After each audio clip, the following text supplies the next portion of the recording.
Fire Jason Garrett. Fire Jason. Fire his red-headed.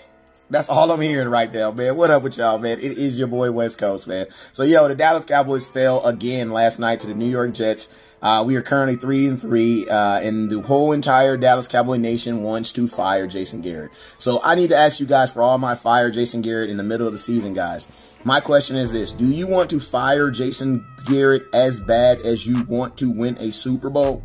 Because I'm going to be honest with you, there has never been a team in NFL history to fire their coach and even make the playoffs, let alone win a Super Bowl. So in essence, by firing your head coach, you are basically ending this season. Do you guys, for all my fans who've been longer than fans than Dak Prescott being our quarterback, I'm only talking to y'all. Do y'all remember what our record was when we fired Wade Phillips in the middle of the season and Jason Garrett took over as the interim coach? Did we make the playoffs or go to the Super Bowl that season? No, we did not.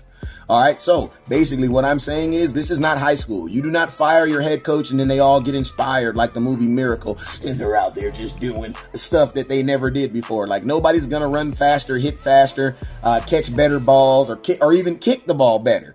You know what I'm saying? By firing Jason Garrett. I'm going to be honest with you. You fire your head coach, I'm going to tell you what's going to happen. And you basically seal the fate of this season and we are now paying for a top 5 pick. I don't want that. I do not want that. The Dallas Cowboys are 3-3. We're still #1 in the division. We beat Philadelphia next week. We are still now we're up because remember we have yet to lose a game in the division. So the first rule of every season is to do what?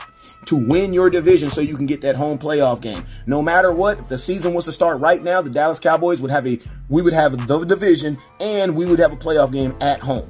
This team has not given up on Jason Garrett. I don't know where people come up with this. I get the people that say, oh, West Coast, did you see the video? Did you see the video of them walking off the field? They didn't even shake his hand.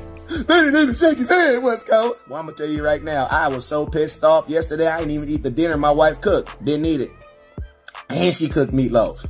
Y'all know how much I eat meatloaf. I was so pissed off. I walked right by the table, went right outside here, and got on the phone. I ain't gonna lie, I drank a little bit. You know what I'm saying? I was all over the place, but I didn't eat that food.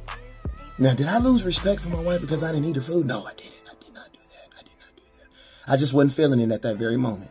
You know what I'm saying? Now, another thing, for all my people that say, oh, well, there's a culture change. There needs to be a culture change. Well, I'm going to be honest with you guys. You don't change a culture in the middle of the season. Culture changes are for that is for the regular, that's for the off season. That's what you do in April and May and June and those months. You set your culture. In September, October, November, you play football.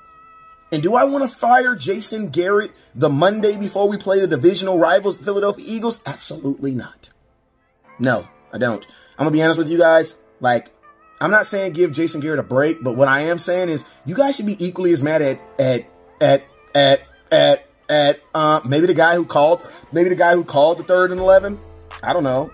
Or maybe the guy who called, how about we go for a 2-point conversion instead of letting us get set or at least waiting to see if the defense is going to blitz. How about we just hike the ball really, really fast?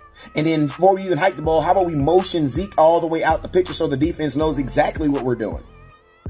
How about you be equally mad at that guy? I won Kellen Moore. It is amazing to me the pass that a guy who has only offensive coordinated 6 games in his entire career gets. Like, I'm going to be honest with you. I don't typically agree with with Jerry Jones on a lot of stuff, but I'm going to keep it real with you on this one. This one wasn't on Jason Garrett. Nope. I'm sorry.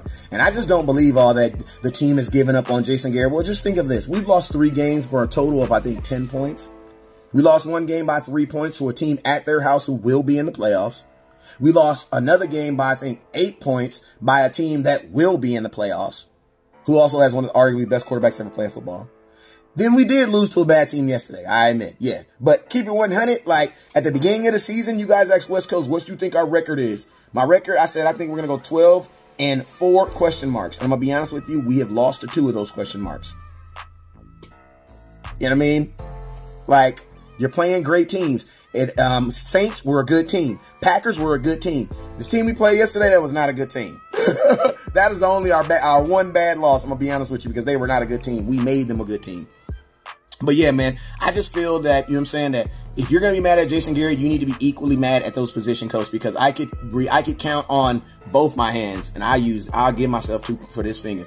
I'll count on both my hands how many times them DBs did not turn around. Is that Jason Garrett's fault too? No, I think that's Chris Richard's job. Isn't it Chris Richard's job to make sure that these DBs are correct and right and ready? Isn't that why we brought him and his fiery attitude and his fiery personality from Seattle to Dallas? Isn't that why we did that? Okay, so why are we not holding him accountable for some of this stuff? Like, that's what I'm saying. I know the easiest thing in the world right now is to say fire Jason Garrett. But I'm going to tell you guys, if you fire Jason Garrett, nothing's going to change because the people who are actually making the calls are still there. I'm just being real with you. The reason we're 3-3 is because we did not handle our offseason correctly. We did not.